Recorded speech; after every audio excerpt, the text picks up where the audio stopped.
trying for the second time, they still picked the number 1. So a lot of people have raised concerns, and also the National Democratic Congress (NDC) also picked number 8. And we all know how the NPP has been making noise, on breaking the 8. Now NDC is now having the 8. So what kind of drama is going on? The irony. One funny thing I saw on social media, one person said, "Hey, so what would NPP use their breaking these T-shirts for? Would they trash it to the bin, or they are going to come to new?" They should just give it to the National Democratic Congress, because we are together. Ekua Donko, our very own, also picked number 3, and she said she's representing the Holy Spirit, the Father, and then the Son, because God is with her. Alan also picked number 9. He said he's the striker, and so he's coming to strike. It brought so many drama, and a lot of people were talking about it. And we also have our independent candidates, also following. I think from the 11th slot to 14, we had our independent candidates. Followed. Yeah, Alan was number 13. 13. Yes, Alan was number 13. Okay, thank you very much who for was the number correction. 9 there? Maybe it was Cheddar. Yeah. No, Cheddar, Alan, and the last, I think, George. Okay, number 9 is Hassan Ayariga. Yeah, he has been very consistent when it comes to elections.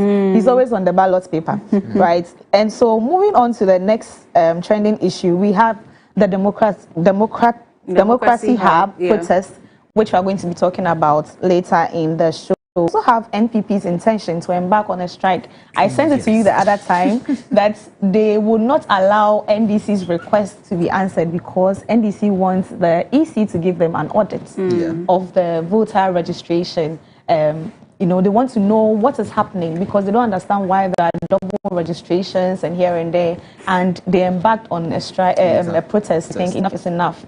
And then MPP also says if EC should grant NDC that request, they're also going to embark. I don't know where we are going as a country, but the EC, being an autonomous body, should decide what they want to do, regardless of the requests being made. Because that's a very nice statement. Yeah.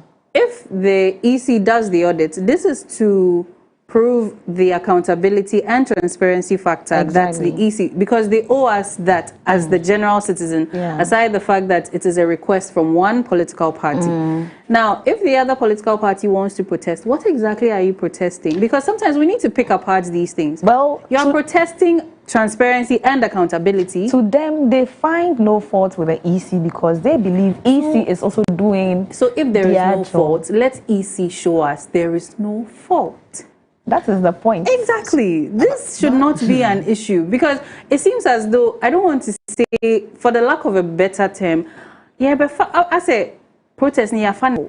But protests are not for frivolous things. Let's be honest, let's be frank here. Why are you protesting something that will show to the public that, okay, this is what's going on, this is what is faulty, or this is what's cleared, everything. What is the problem then? They have something. What does the protest seek to achieve then? These are some of the questions we should ask. If you want to protest, protest. Let's see. What are you protesting? After the protest, what would you achieve? Because the information that seemingly or is being allegedly hidden will be out. Exactly. And then maybe... So, Joyara, let me say a little bit about this. And you see, MPP, they say in 2012, 2016, according to them, they raised the same issue about the voters register, but the NDC, they were like, no.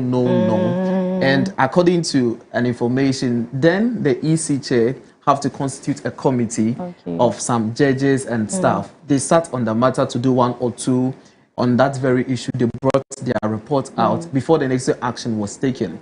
We want to see how this time it will go. So I've also got to understand that when you go to Kenya, for example, they do forensic audit on their voters register every 4 years. Why? Because for them, they've passed it into law.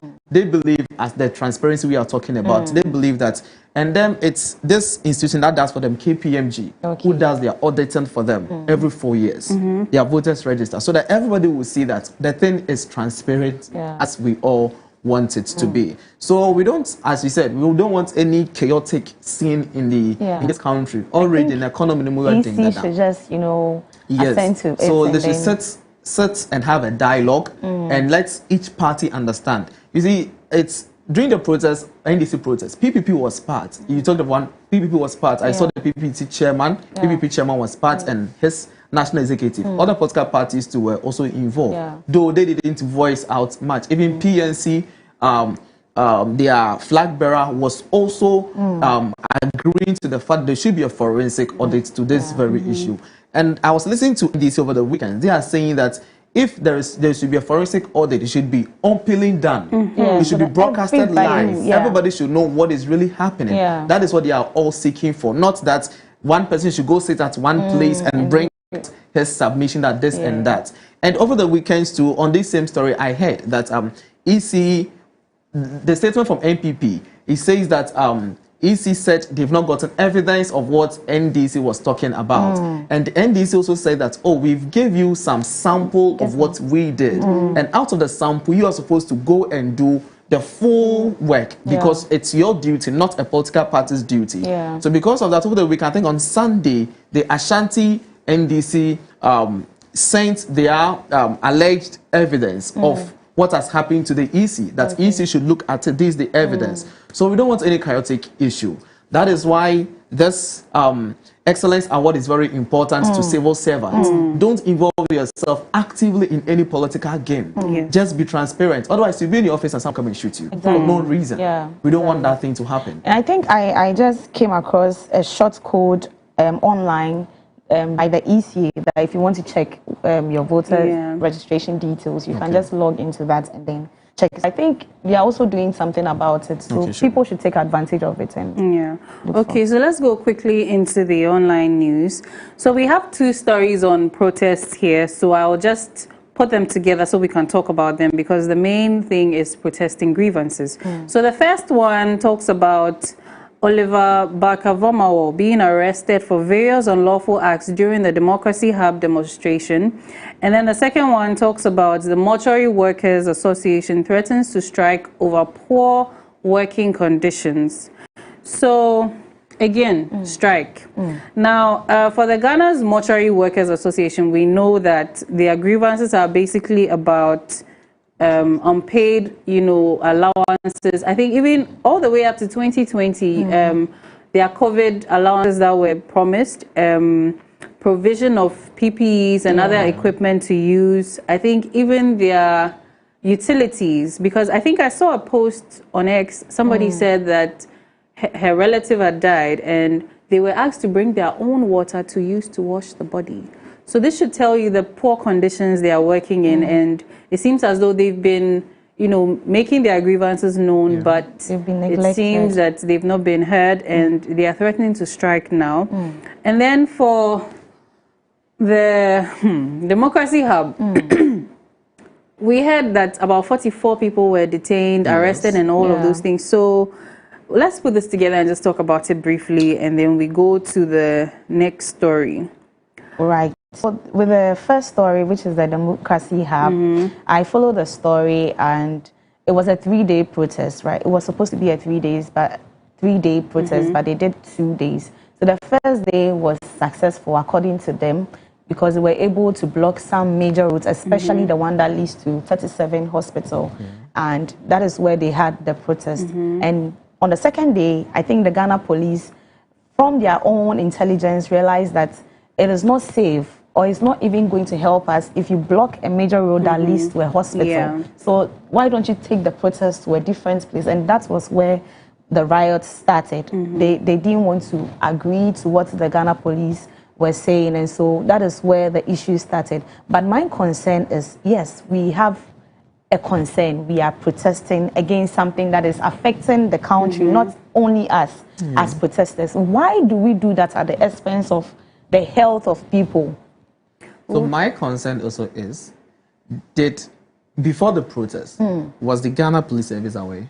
They were aware. So if they were, didn't they realize that the 37 road that they were going to block is going to be a hindrance to the health facility? So according to them, they said they gave them a portion of the road where they would stand. But they took the whole road, and then they were protesting. So we even have a press statement by the police, and I think my producers will display that on the screens for us.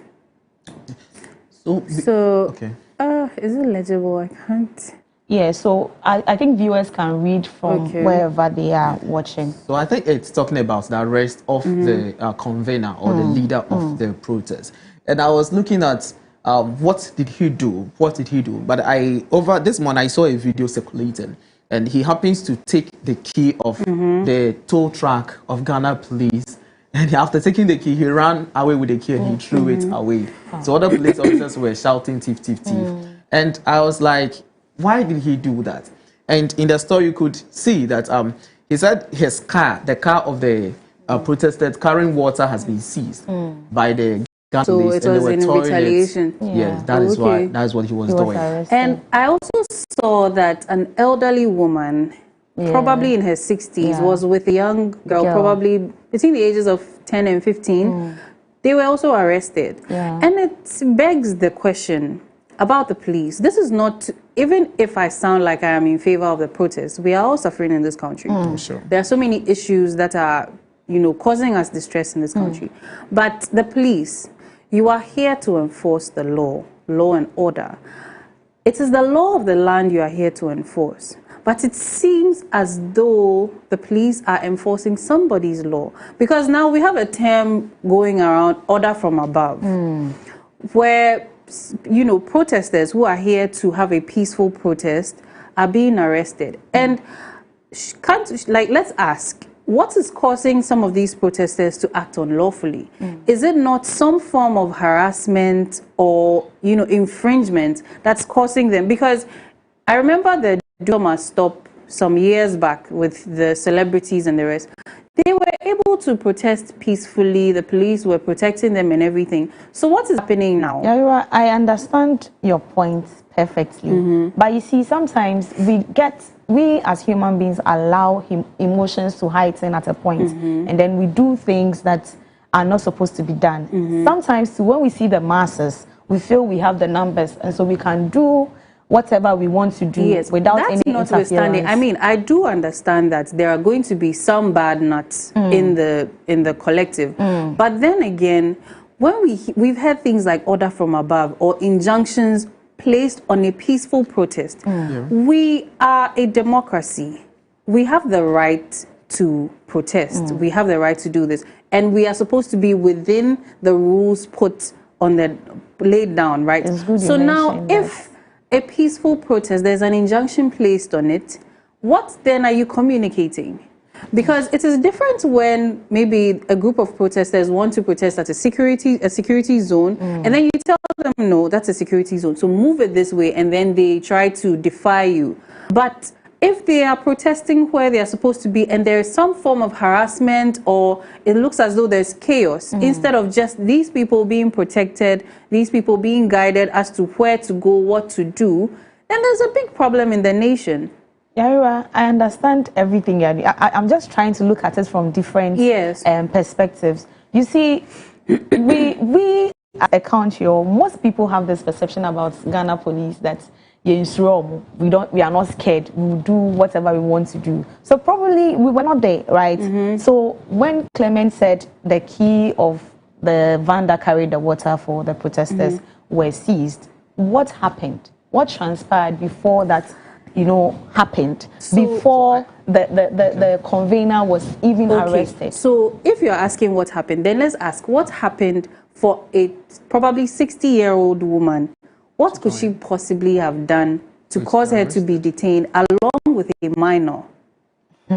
So Yaira, let's be so bold and speak on issues like this, because sometimes you deter people who really want to protest, like per what you are saying.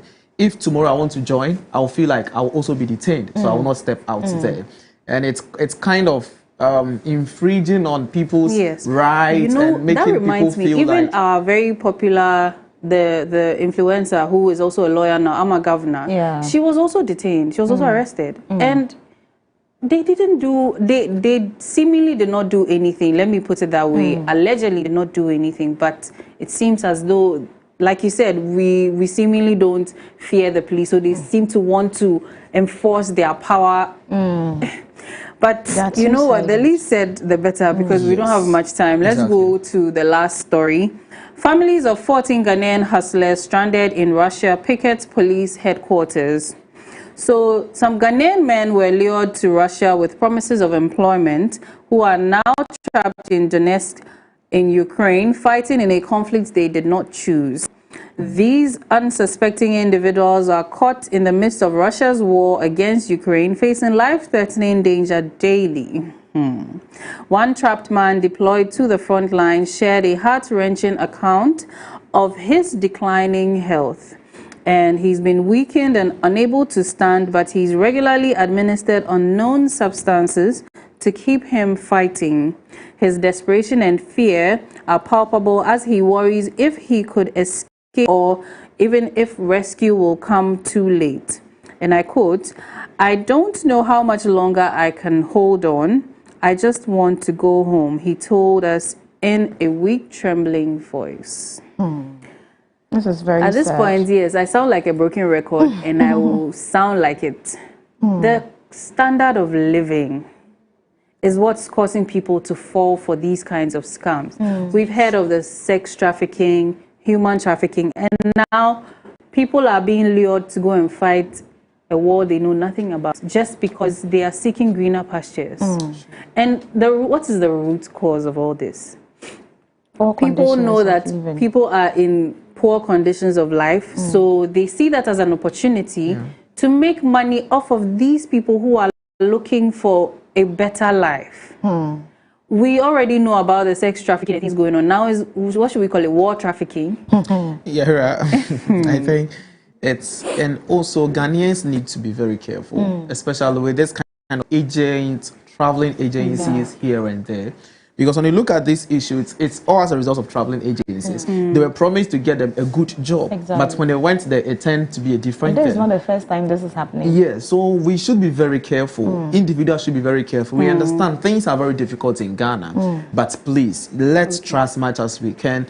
Wherever you want to go, please try to make sure that everything, you have the details, you have all the information that you need before you step out there that you are going to work outside country. Yes. If you stay in Ghana, yeah, we know it's very hard, but you will not die. Akosia Mans, have you heard?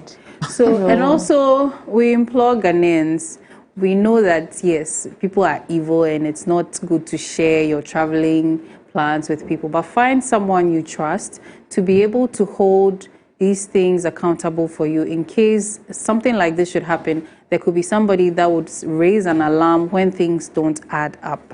So yes, this brings us to the end of the online news review. Today our time is very short because we also have to go and join the 7th Nathan Quao Excellence Awards and Lecture today. So thank you so much for joining me here. I really wish we could have spoken more about these protests because so my heart. I think we didn't even talk about the mortuary issue. Yeah, and yes, the mortuary too. Oh, okay. We have one comment here before I wrap up. It says, "Good morning.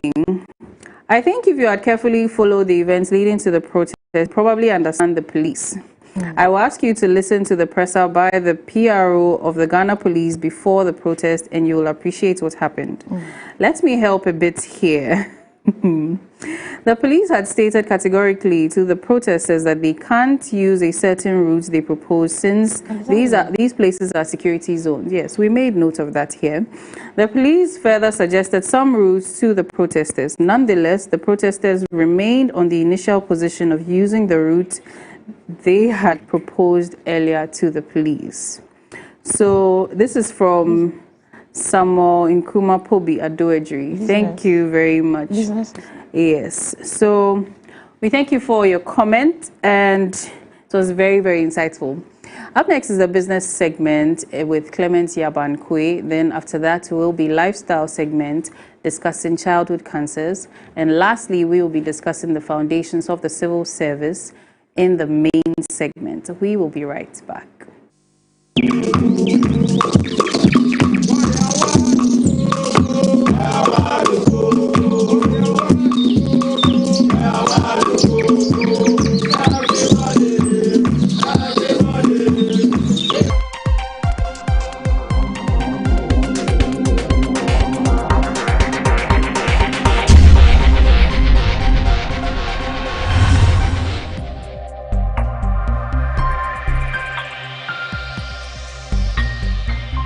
Clog TV.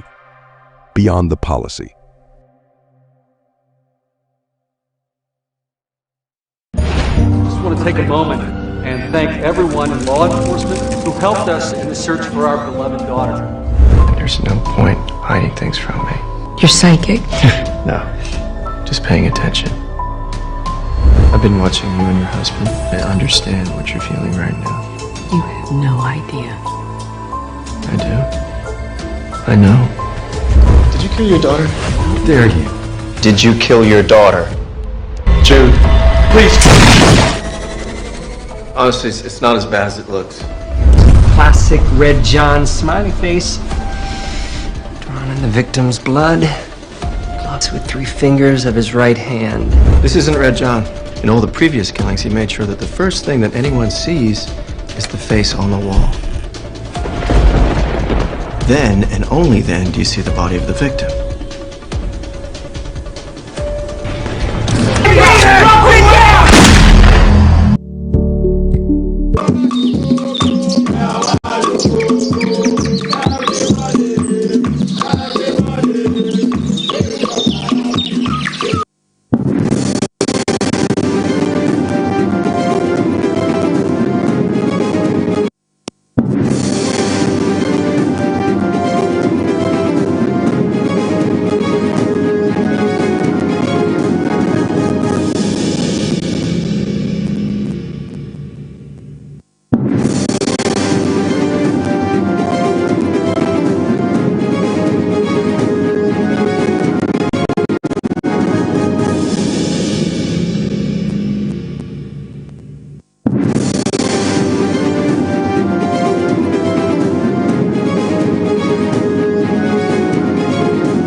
5.01%. The 182-day bill rate increased by 3.7% from the previous week's 27.9%. Despite an anticipated decline in inflation, interest rates on the money market remain elevated.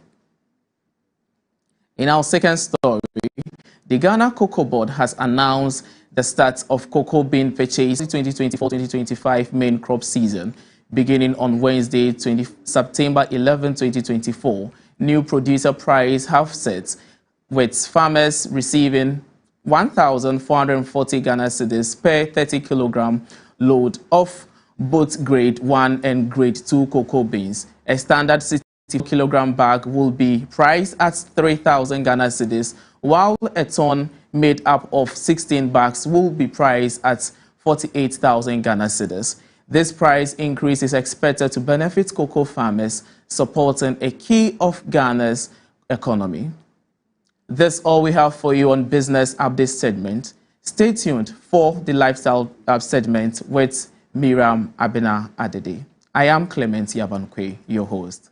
But who knows? Maybe I'm wrong. Maybe I'm too stoned to tell. Civil servants. It's an anankwa of blessed memory to the effect that it is the perfection of the civil servant that will move this country forward, and not the politician. This program is powered by Clog TV, Beyond the Policy. Ladies and gentlemen, the pilot has switched on and fastened the seatbelt signs. Please return to your seats and fasten your seatbelts. Don't worry. It's gonna be over.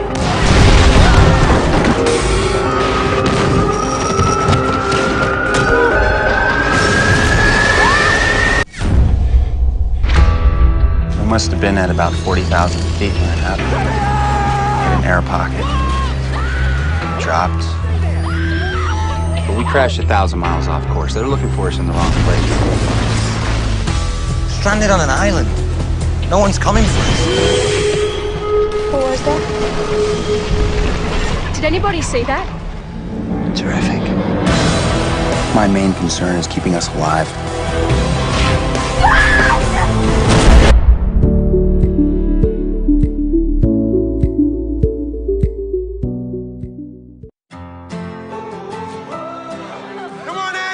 Switch. Switch. I know how complicated this delivery could get. Well, I'm gonna need everyone in this room to believe me when I say that only good things are gonna happen here today. I want you to know it. 36 years ago, you left me at the front door of a fire station. I'm your biological son. If you think I'm gonna forgive you, I don't. Screw you. You wanna meet your grandchildren? He is looking good. Your wife is in distress, Jack. Do you remember what Dad used to say? Go see your babies. They're excited to meet their father. From them into remission and then they have a quality of life. Exactly. That is why we need to know. So tell us some of the signs or early signs we can see in a child who has, childhood cancer. So sometimes the signs and symptoms appear like any normal sickness. Okay. So for instance, you can have a child who has a fever. The fever is persistent and you do not know what is going to give pain, medications. Sometimes the fever is not going. Sometimes you can look at the child's eye and then you see that there's a white spot or patch in the eye. Or sometimes you notice that the eye is bulging out.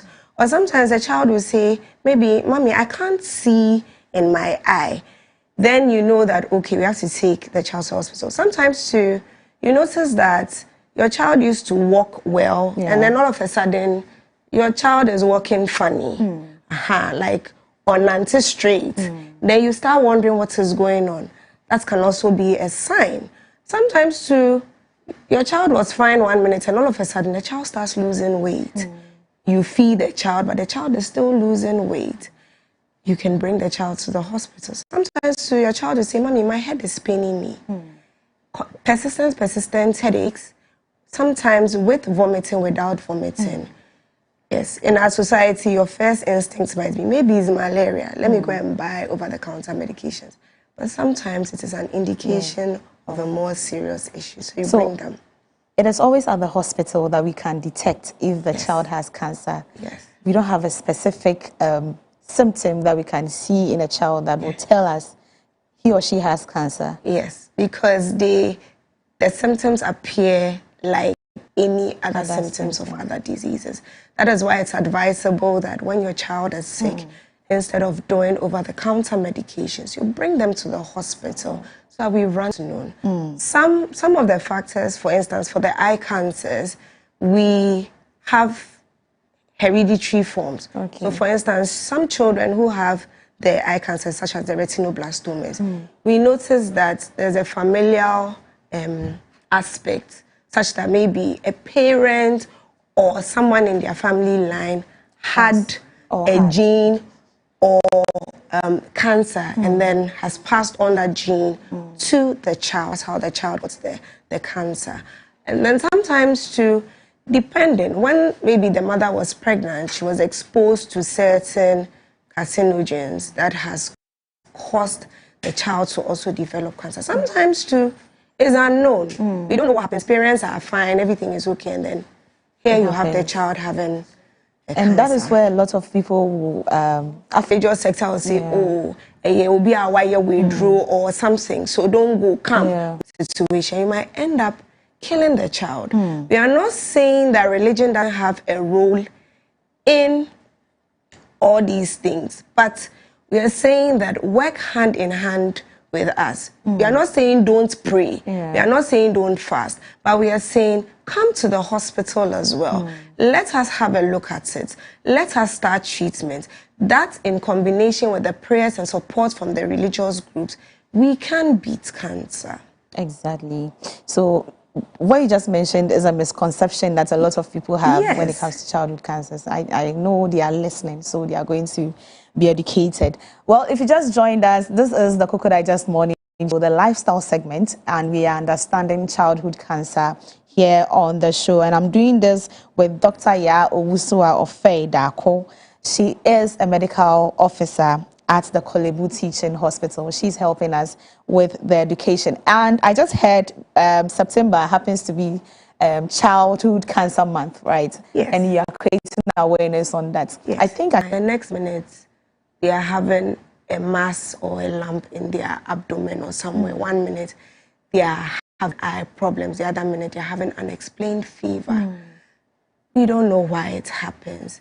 But with research, with medical advancement, hopefully we'll get to the root cause of the problem and then we'll nip it at the bud. Exactly. So let's look at the treatment. How does childhood treatment differ from adults?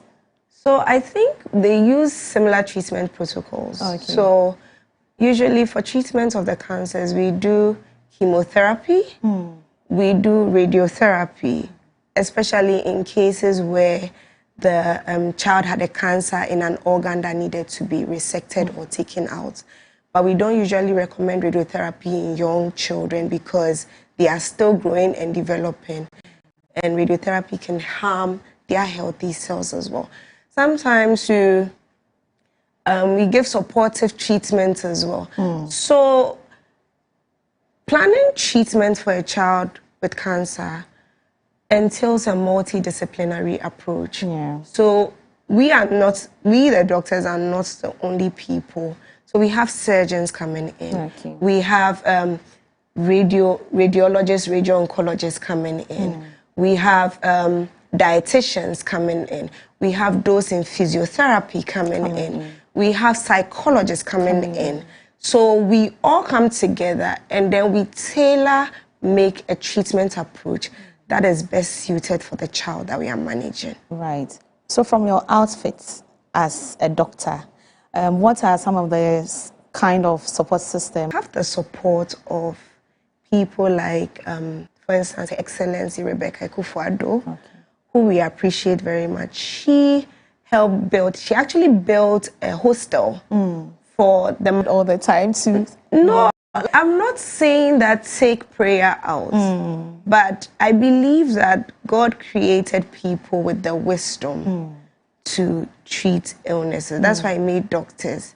In the Bible, Luke was a physician, and Luke was one of the disciples. So hand in hand, side by side, we can work together. We can work together with the churches. We can work together with the Muslims, the Islamic community. We can work together with the traditional community, so that together we fight this menace. Right. So on a scale of 10, how would you say the treatment of cancer, childhood cancer, is at your outfit? Do you think it's always successful, or even when you are able to succeed, it comes back again? So the outcome of treatment depends on one, early detection, early reporting to the facility, and how quickly we start treatment.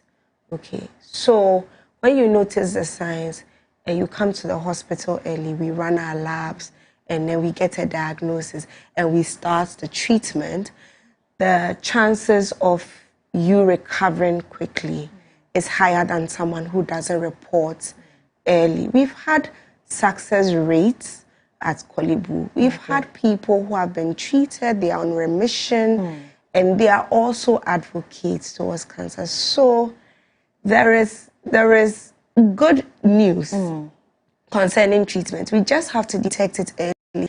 They have to report early. We have to start treatment early, and then we can say that we'll get a good outcome. Right. So with all the awareness, what do you think we can also do to, create an intense awareness of childhood cancer? So cancer, first of all, is not a curse. We should stop this discrimination and stigmatization in our societies. More education has to be done. More of such shows like the Cocoa Digest, which has given us a platform. We appreciate that. To speak on this issue should also be done so that the public is made aware of such. Also, we would like the public to give us support. Treating cancer is very expensive. Sometimes people don't report early because of financial constraints. As many as can donate to the work that we are doing, either by cash or by kind, it will go a long way to diagnose him quickly. And give him Before we come to the lifeline, I have a question here. Yes. We'll be wrapping up shortly. So someone is asking, how can parents advocate for their child's health if they feel something is wrong but are unsure what to do next? So, as a parent, you are the first point of contact for your child. You're your child's first defender. You're your child's first advocate. They always say that mothers have this gut instinct when they know there's something wrong with their child. Please, if you feel your child is not well, quickly take your child to the hospital, the nearby hospital. Let them evaluate their child. Let them start treatment. If after the treatment you still feel there's something wrong, my child came to the hospital, she's not doing better, seek a second opinion. Sure. Change the facility. You can step up. Do as much as you can to get to the highest level for your child, because children are precious. And if you don't intervene early, you can easily lose them. So as a mother, as a father, trust your instincts. If you feel there's something not right, take your child to the hospital. If you feel like you're not getting the quality of care that you want from this facility, by all means, change the hospital, change doctors. Ideally, at the end of the day, we are thinking about the welfare of your child. Exactly. So with the issue of if anyone wants to donate to your facility to help, curb the situation, do you have any lifeline you would want to put out there for people to help or support? Yes. So we have an account. Okay. I've given the details with your producer. Okay. Can I read it out here? Yes, please. Okay, so we have the account number is 1061010136028303. 1061010136028303, and the name is Lifeline for Childhood Cancer, Ghana Specific Project, ADB Commercial Banking. So if anyone wants to donate, that is the account number. They also have their Lifeline contact, which is 0555 751377. That's the best that life can offer, and she should organize a birthday party for me to come. Okay, we'll all gladly be there. And we have this from Jessica to Buahima. A happy birthday to you, my girl, to you, my girl, for life wishing. You may, right? Please try and make your messages right. So there we have it. I believe the celebrant will see herself on TV and be excited. Right, so we have also this, happy birthday to my sweet and lovely daughter. May the good Lord continue to bless you, protect you, and also guide your steps forward. May the favor of God be your portion in Jesus' name. You are blessed, dear. Mommy loves you so much. This is from your mom, Mrs. Paulina Aku Pencil. Enjoy your day to the fullest. Okay, we also have this, a happy birthday to my one and only minister of God. I pray for more anointing on your head. May everything you do prosper. May you live longer. Much love. This is from your lovely friend, Rayma. And yes, so this is all we have on the show today. I am Miriam Abna Adede. Yayora Awono will come back and close us.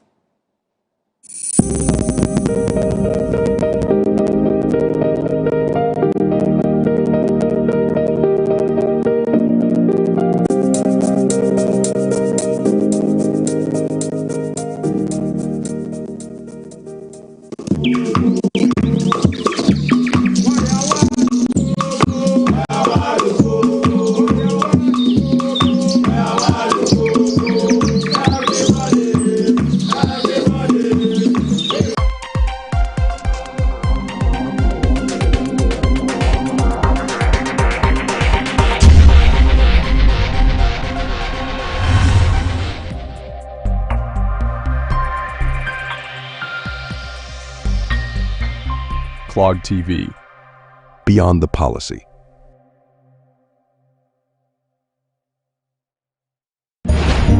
take a moment and thank everyone in law enforcement who helped us in the search for our beloved daughter. There's no point hiding things from me. You're psychic? No, just paying attention. I've been watching you and your husband. I understand what you're feeling right now. You have no idea. I do. I know. Did you kill your daughter? How dare you? Did you kill your daughter? Jude, please. Honestly, it's not as bad as it looks. Classic Red John smiley face. Drawn in the victim's blood. Gloves with 3 fingers of his right hand. This isn't Red John. In all the previous killings, he made sure that the first thing that anyone sees is the face on the wall. Then, and only then, do you see the body of the victim.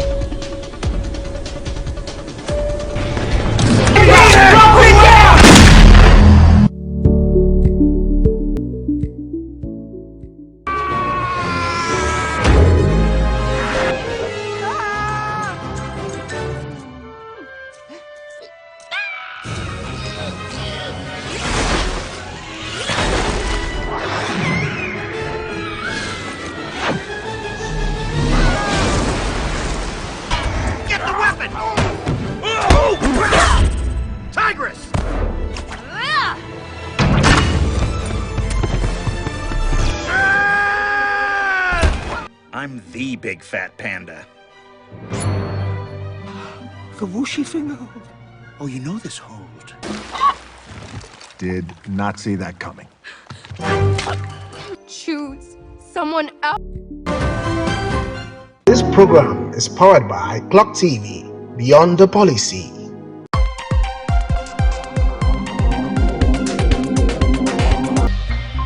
Clog TV, Beyond the Policy.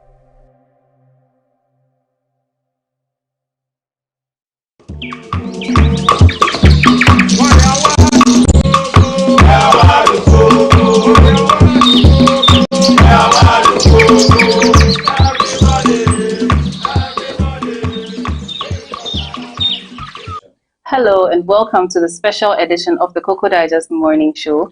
We are having an exclusive interview with one of the distinguished sons of our mother Ghana.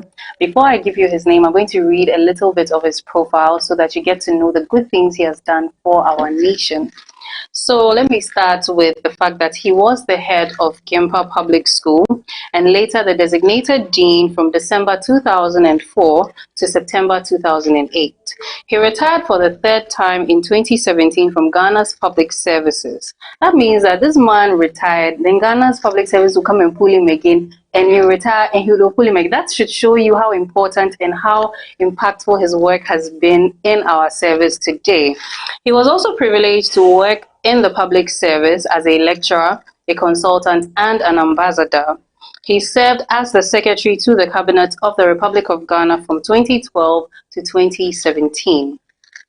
At Gimpa, this ambassador designed some of the core principal courses that were perceived to be the fundamental courses for public administration practitioners. Now, some of these courses include research methods in public administration, human relations in management, public policy making, and policy analysis in public policy making.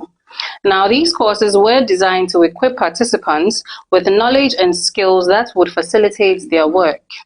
As a consultant, he was a member of the Public Administration Restructuring and Decentralization Implementation Committee, known as PADIC.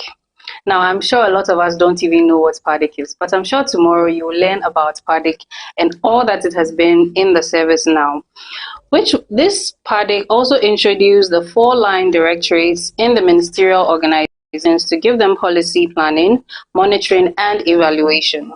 PADIC also generated the framework for what has become the National Development Planning Commission, known as NDPC. He was an ardent believer in the original mandates for Gimpa, which was to develop personnel for the public services, where development of personnel meant tracking of the performance of those produced and topping up their knowledge and skills, as well as their attitude, to enable them perform at the levels where original entrants were expected to rise to, so that no time should such groomed public servants perform at levels of incompetence. It is also his belief that this particular mandate of GIMPA as the staff college of the government of Ghana should not be discontinued to ensure a value for money public administration. Now let us get familiar with Ambassador Benjamin Clement Egan. Hello, sir. Hello, Yara. It is such an honor to be here with you today. I hope you're doing well. Very well, by God's grace. And thank you it's so much. My pleasure as well. Yes, thank you so much for granting us this opportunity to interact with you today. Thank you very much. And Jerry Rawlings was very accurate. You know, I know of him that he was one person who the PNDC brought into the office of the PNDC, who stabilized the otherwise perceived tumultuous nature of then the PNDC. Yes. And he's, I think, both Mr. Professor Kwamna Hoy and Mr. Atodazi were very correct in saying that as a trained public servant, he usually waited to be invited to give his views. And then he did so fearlessly and accurately. He did contribute a lot. You know.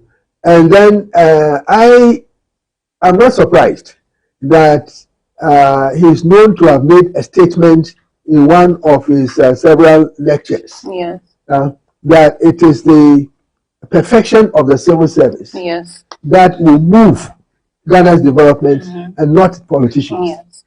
You know. So now, you've taken my question right out of my mouth. I was going to ask you if you can share your views on a quote, such a beautiful quote.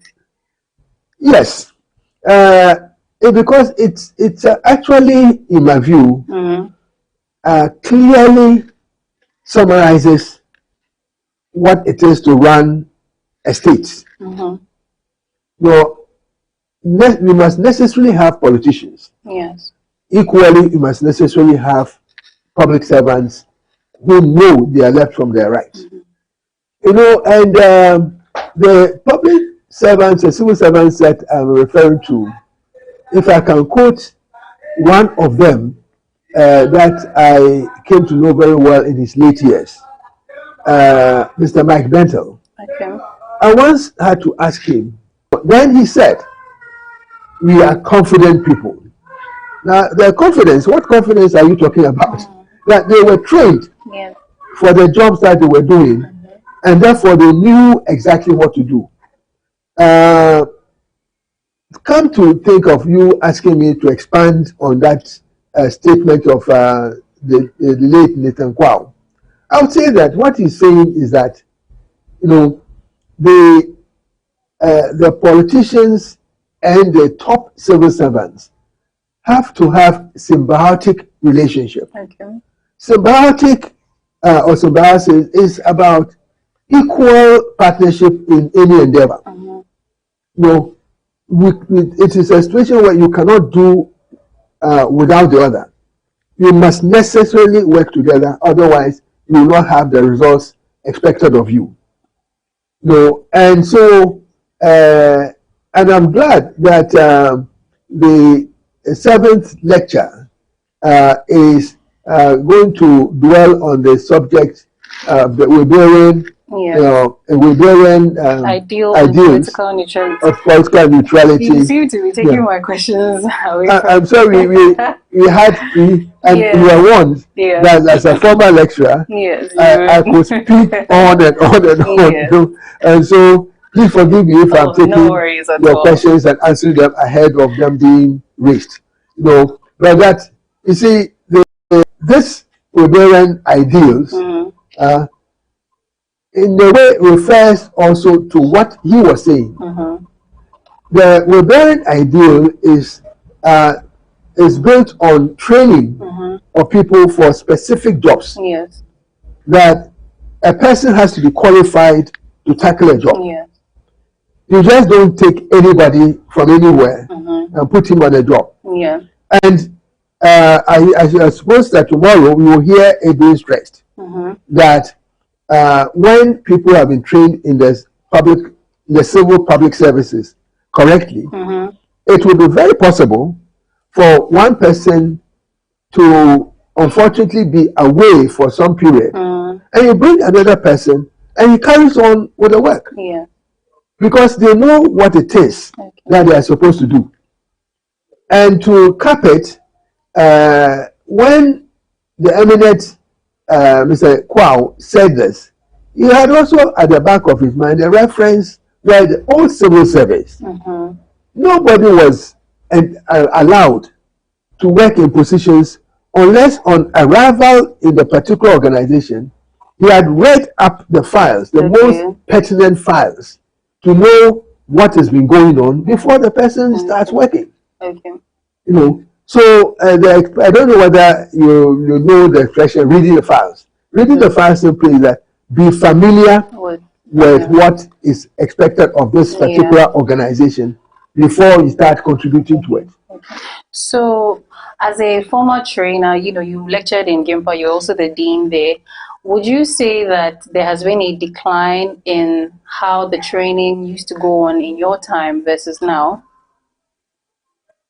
Well, I wished to teach the civil servants. So I remember that all those who passed through my hands used to say how relevant some of the things we're teaching were.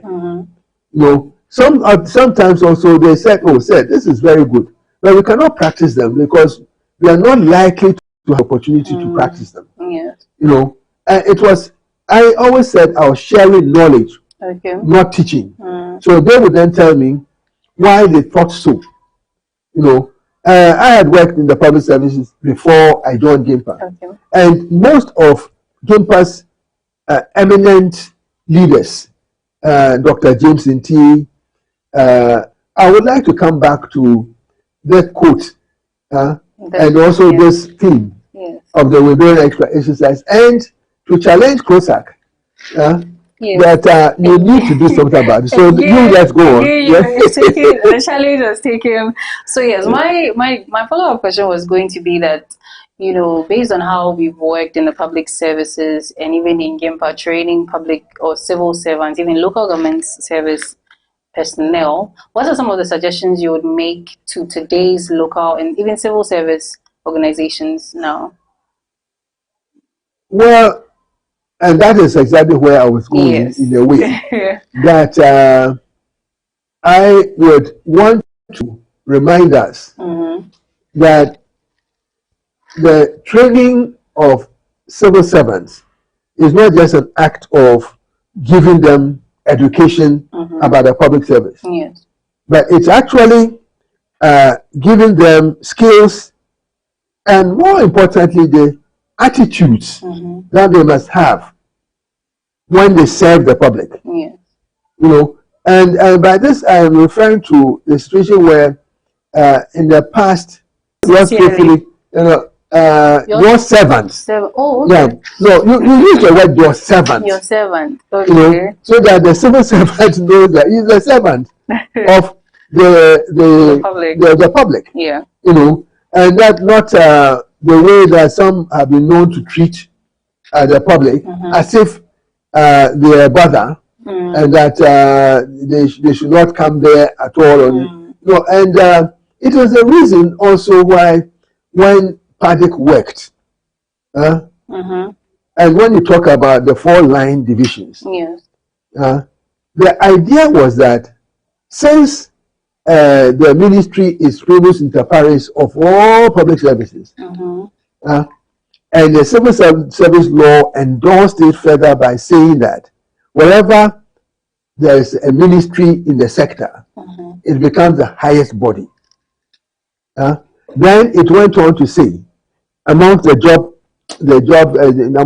description of a chief director, that he is the principal advisor to the minister, and the chief director is the one who, from working closely with the minister, leads the public services, the civil service, and the private sector in setting and achieving objectives of the sector. So you see that the ministry has a principal position which should not be toyed with. When you toy with it, you do so to your own peril. Yeah, so I want to ask about, in the earlier conversations, it was mentioned that now we have maybe the ministers or even top officials in the ministries bringing their own personnel into the service or into the ministry to come and also perform the same tasks that there are civil servants to also perform. So with that, how do we manage something like that or mitigate such an issue?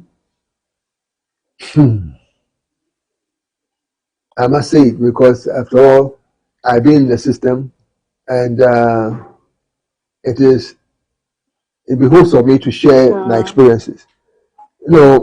If those who bring outsiders in as special assistants, special aids, were to actually measure the contribution of such aids to what the civil service could do, they'll have to come up with a clear understanding that those special aids don't match trained, skilled public servants with the right attitude. That's why I began by saying that, in setting the agenda for the sector, the civil servant works with the minister to determine the minister's general understanding and his aspirations for the sector. Then the chief director will lead the leadership, director generals, managing director, what have you, as well as the leadership of the private sector in formulating what will work for the entire sector. And after they reach a certain point, they will refer the matter to the minister for his endorsement. Because the minister is the political decision maker. And once the minister endorses it, then the collective will work out the strategic implementation plans with evaluation as the hallmark to it, so that you don't spend money without knowing what the value of the money spent.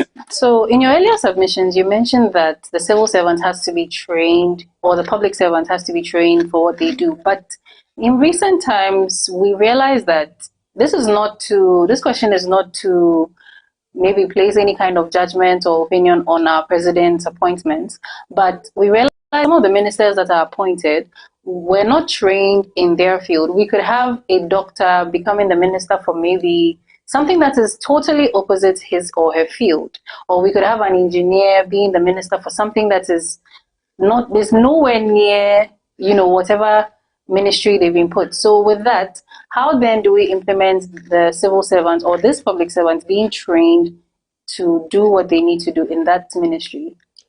Let me start with a rather lighter part to the very serious question you have asked. I had also the privilege to lead a team for the reorganization of the Ministry of Health, which eventually gave birth to the health service. Because the Ministry of Health used to be one of those ministries that were styled as it was called unified. I will get the correct word, but it didn't have departments. Now, when we did this work, whilst we were doing this work, I had comments from the professionals that they really prefer not to have doctors as ministers. Because then the doctors, because they think they know the field, try to impose their own personal experiences on them. They would rather have a generalist who understands health systems to lead them. So to the question whether doctors are appointed, people are appointed there who are not doctors, and doctors go to some other at leadership level. That's why I'm saying that the main work, as late Mr. Nitankwa said, is the perfection of the civil service that moves the development of a nation, not the politician. The politician is there to give political advice. After all, they went for the mandate. You, the civil servant, you didn't go for a mandate. So they are the ones who the people of Ghana have entrusted with the destiny of Ghana. And our constitution refers to the aspirations of the people. Yeah. They are there to express the aspirations of the people. Then the civil servant, they will work with the aspirations of the people and give the options for the politician to then again decide what to tackle. Okay. You know, in this process, you know, the minister is not the person to decide every issue. Okay. But you also have to be aware, as I did, and I worked with it, and I taught. I used to share in the lecture room that all ministers have survivor instincts beyond what you can imagine. Okay. Their principal back to why you should retain GIMPA's staff position. The quality of personnel at GIMPA, with the assistance of I think one Canadian institution, also had a mandate to bring in ministers. Yeah. For I think it used to be a whole week. Okay. Of training. I don't want to use the word training, but the idea was training. Yes. To bring them up to speed about what the public service is, and what their roles are going to be, how to work with the public servants, you know, and how to work jointly in cabinet, how to serve the president, you know. So the ministers did not walk in without exposure as to what their responsibilities are going to be. You know, GIMPA used to organize this. Later on, when we had the 92 Constitution, even MPs used to come over for the word. It's not training. Yeah, the word was something else. Should we use orientation? Orientation. Okay. It was orientation. Yeah, it was orientation. All right. You know, not because GIMPA was doing so well. They added the parliamentarians as well. Okay. So the parliamentarians will know their role, how to work with the public service and all that. Now, I don't hear that is going on. Yes, that You know, is why I was so asking. that's why I was saying that if you can make the observation that the politicians have very, very perfect tools. In earlier years, you refer to as the machinery of government. But public administration, in its advancement, realized that gave a mechanistic view of what the public service is. So public administration system, the word system implies a number of parts working in an interrelated manner to produce a result that no individual part could produce. Produce alone, yes. You know, produce alone. So the public administration system, you know, meant that you needed to know what the other parts are and how they should work together. You know, and so if now you don't give them orientation, you know, and everybody just moves in according to what they know or what you think they know, then we're asking for problem. Yeah, that's true.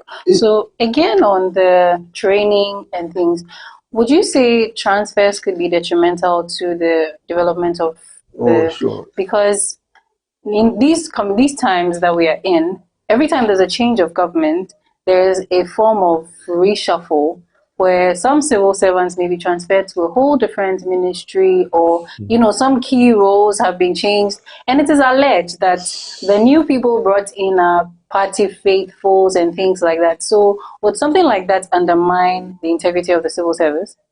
It surely does. Okay.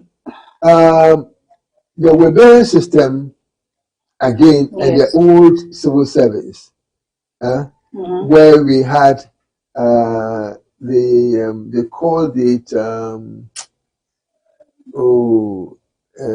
they called it a name,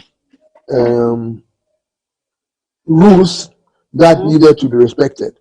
Also indicated that transfers can be very positive for exposing the civil servants to experiences that they would otherwise not get in one place. So it was expected. that for a civil servant who has promised to reach certain heights, yeah, you needed to work in maybe 1 or 2 different districts. Yeah. Then you come and work in 1 or 2 different ministries. You know, before eventually you will specialize in one of the 4 line directories. You become a policy person. You know, and the policy is policy planning, program budgeting, monitoring, and evaluation. Yes. You know, so it is a policy capacity, and it's a continuum. Okay. Policy making is a continuum.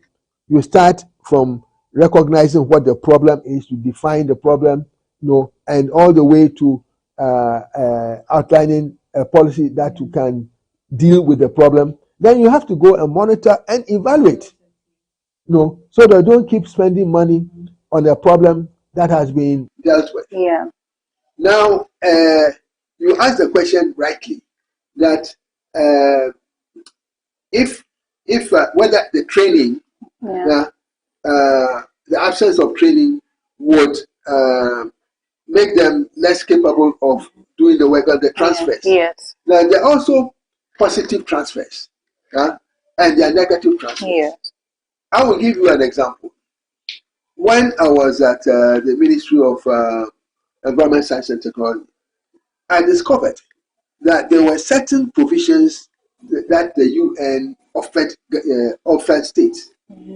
That if you had the right personnel and made the right institutional arrangements, you could tap into major resources. Okay. You know, and fortunately, I had one civil servant, you know, well, for benefit of himself and others, I will leave him. He was a qualified lawyer. He had worked in foreign affairs before.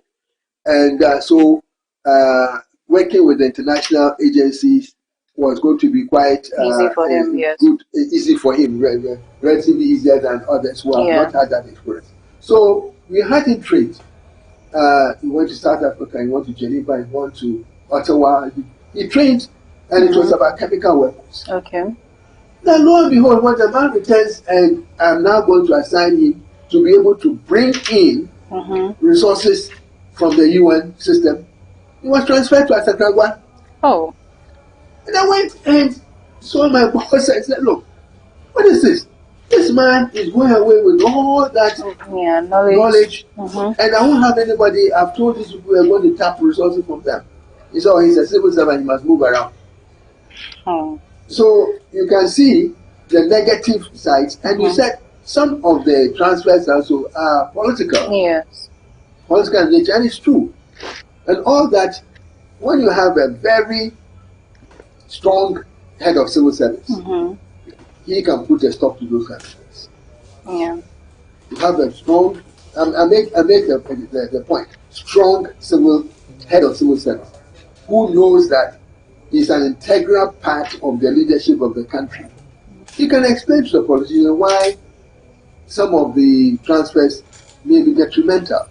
You know, and in some ways, you see, it served the purpose when the Secretary to Cabinet used to be also the head of civil service. Okay. You know, because then he is sitting in cabinet, he's hearing everything that's going on. So he has, and that when he gives instruction as to how the civil service should perform to the expectation of the politicians, now, it worked. But in our current setting, the head of civil service is not part of the cabinet setting. So I'm sure you'll be indirectly suggesting that our system or our government looks at that for us in order to help make things better. It should be a suggestion. It's a good idea, isn't it? No, from my experience, that's why I said that there was a time when I was given the opportunity. You know, and that was the beauty of the Rawlings era. President Rawlings, when he appoints you, he will tell you that you have freedom to develop the field he has given you. But you must note that he is watching. He will come down like a sledgehammer if you start fooling around. You know, this tradition has continued also with the NDC tradition. Yes. You know, allowed to make as much contribution as you can. Now, it was the case that when I was secretary to cabinet, I saw the opportunity to move beyond the work we had done with the Public Administration Restructuring Decentralized Implementation Committee. Yeah. We had learned in that exercise that if you don't specify the results you expect from reform, you don't get the best from it. So we started something we called the New Approach to Public Sector Reform, which was really endorsed by the former president, Atta Mills. Yes. And if you are old enough to remember, he sat in a bus. He called himself the bus driver, got all his ministers into the bus to the Kofi Annan Peace Development Center, where they had the facilities, and kept them because he didn't want them to come with their cars and drivers and so that they will be distracted. He wanted their full attention.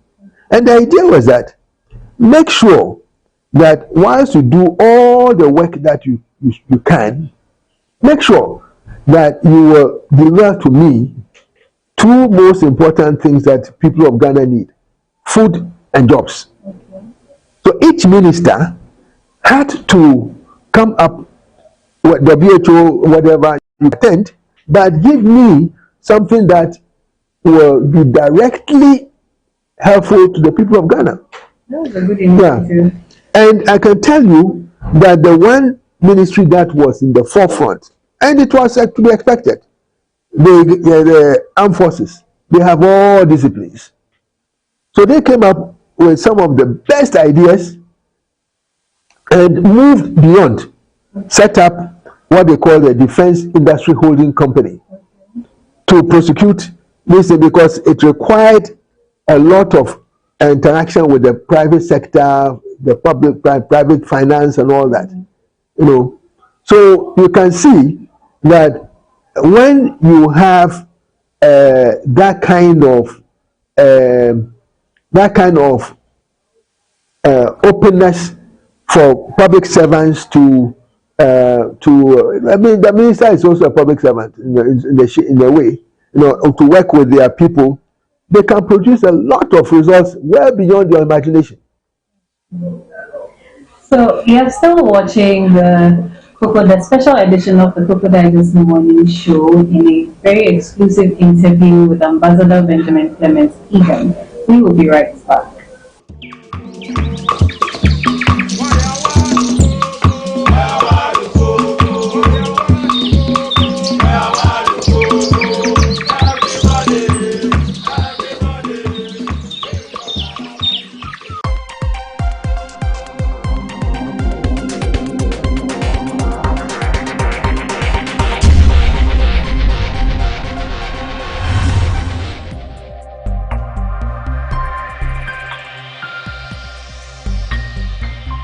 Clog TV, Beyond the Policy.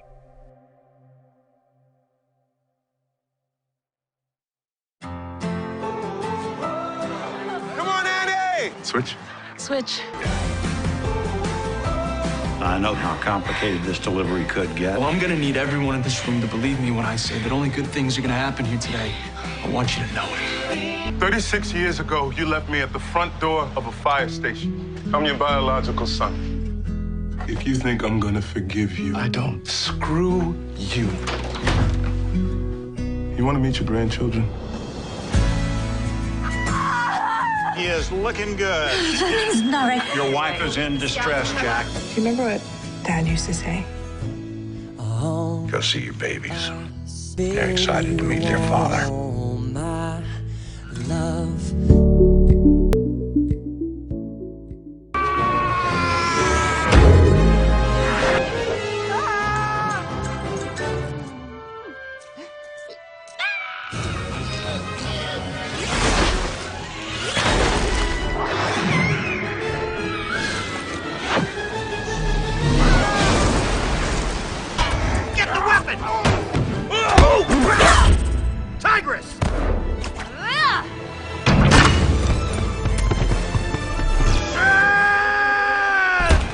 I'm the big fat panda. The whooshy finger.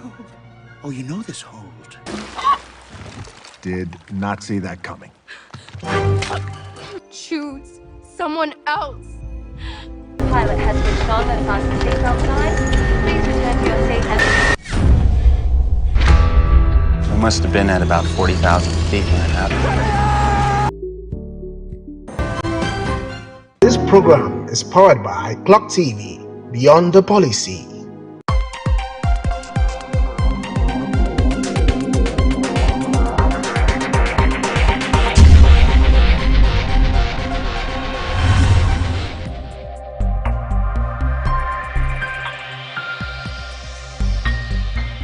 Clog TV, Beyond the Policy.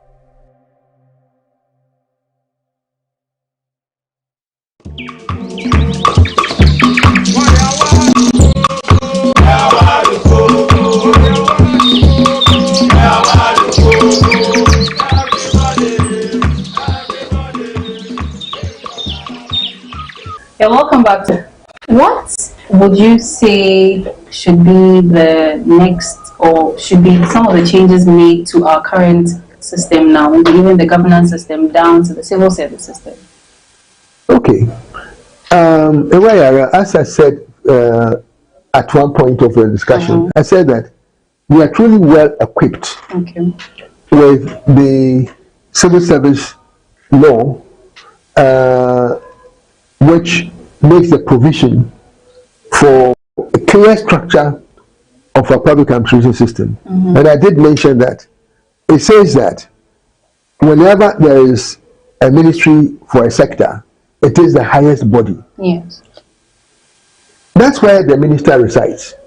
And therefore, it also gave the provision that the chief director becomes the chief advisor, which means the chief director has to process all advice, and make them available to the minister, so that the minister is not budget with all kinds of expertise from different, because the chief director has access to these services. He has his own specialist directors, and indeed, PADIC meant for directors to be equivalent to managing directors. So the chief director will be in a special position vis-a-vis the other public services.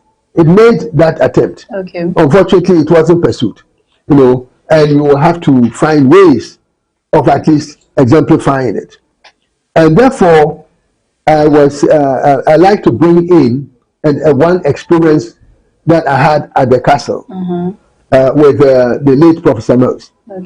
It became obvious that he was concerned that whatever we are doing, which was not bringing a huge difference between what happened previously and what we were doing.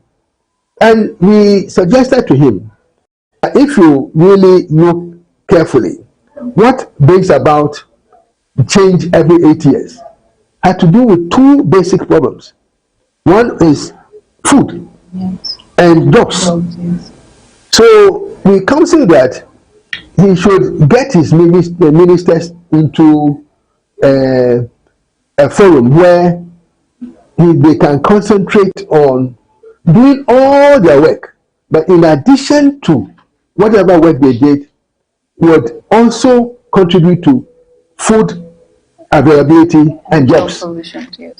And here I would want to mention that the leader in that exercise happened to be the Ghana Armed Forces. Not unexpectedly. The Armed Forces has all disciplines in there, medical doctors, as engineers, as accountants, as planners. So it should be expected.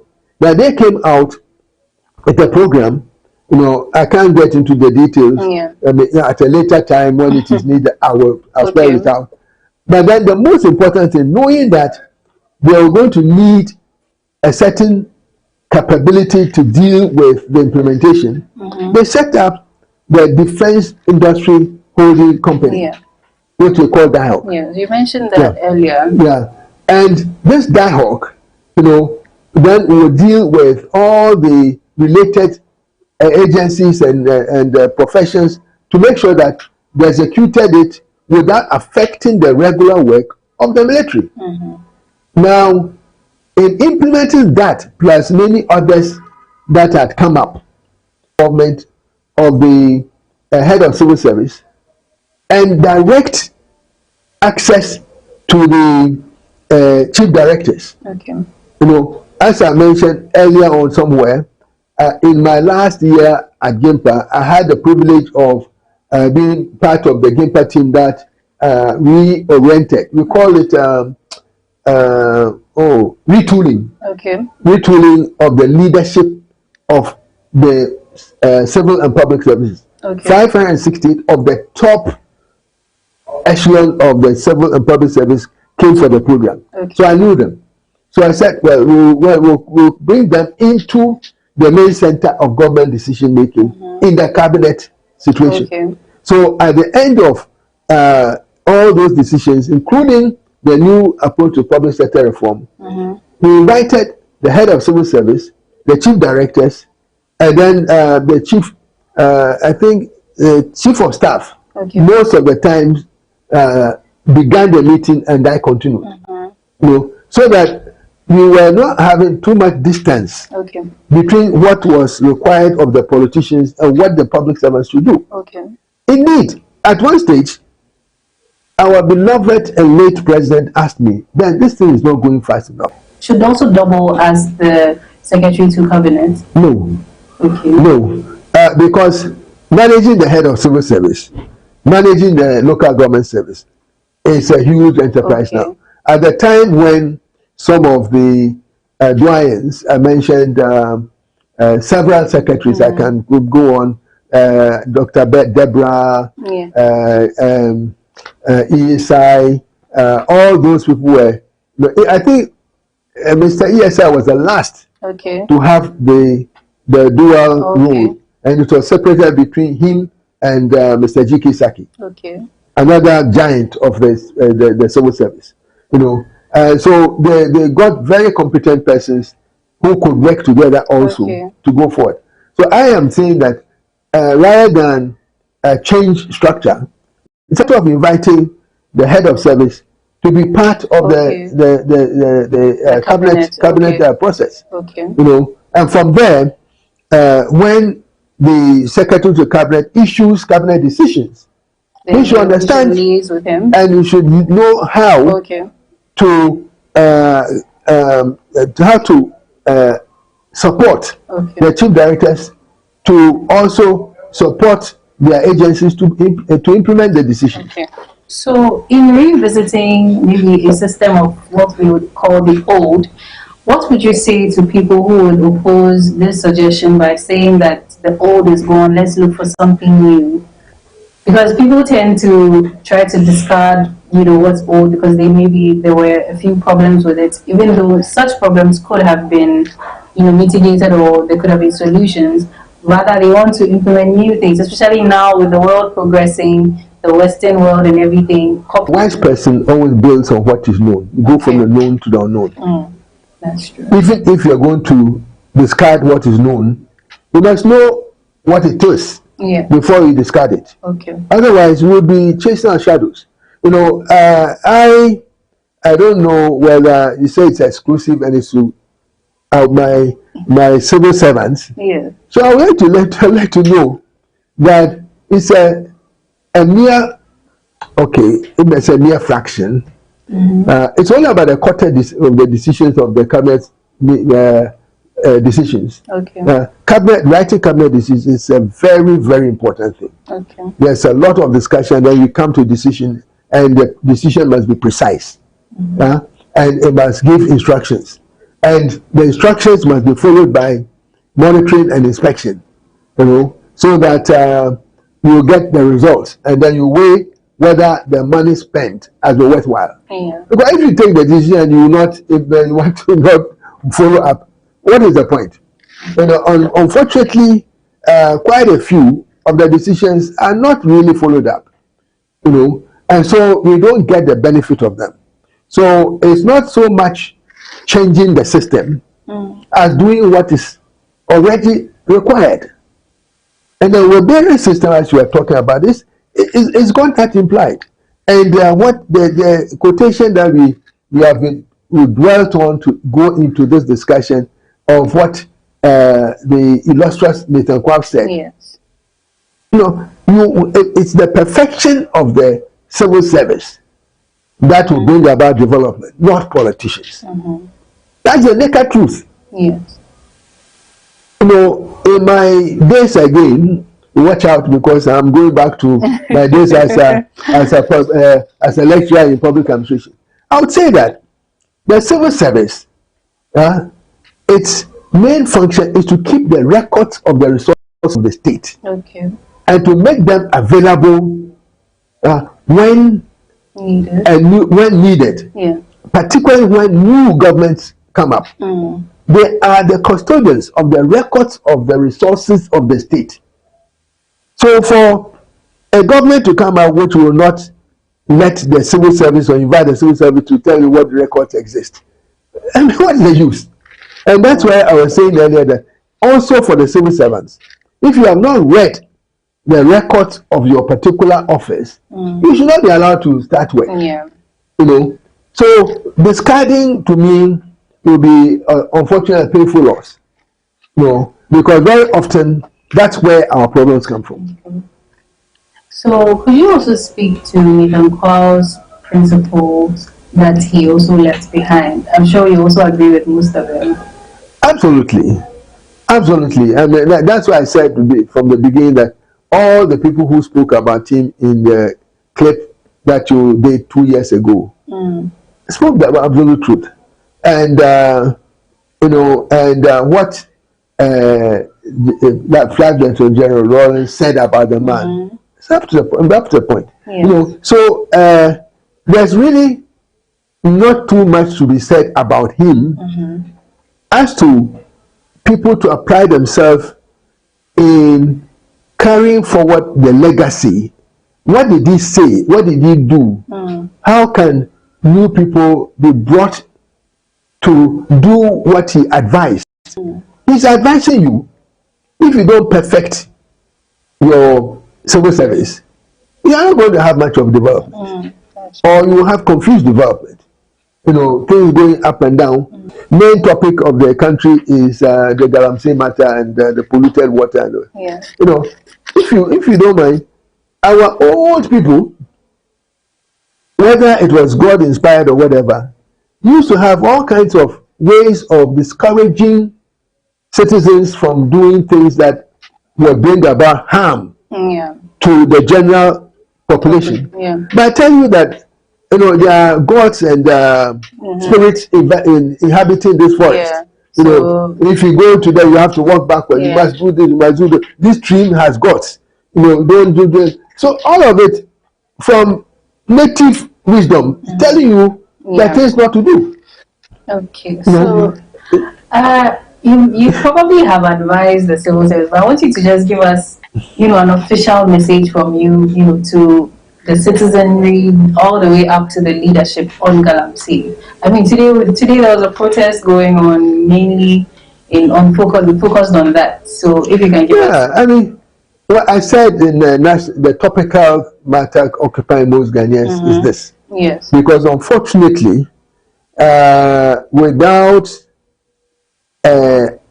trying to understand why our ancestors forbid in this world, that cannot be done if it must be done.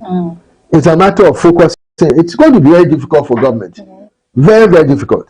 Because somehow, whether negligently or whatever, we didn't anticipate such severe results. Yeah, that's true. The results are now very severe. And then we had warnings. Professor Boateng, what's his first name? Frimpong Boateng. So drew the alarm bells. So I should be careful. One of the parts of your theme is that civil servants must not be it must not be partisan. There must be neutral. I'm trying to be as neutral as possible, but you know, in my days as a policy lecturer, we insisted that a proper definition of public policy making is that it's a very complex dynamic process which uses many parts, and that at the end of it, it must lead to satisfaction of using the best optimal resources to achieve the best interest. As well, based on all your experience, as well, based on all your experience you've had as a civil servant and even a public servant. I will not advise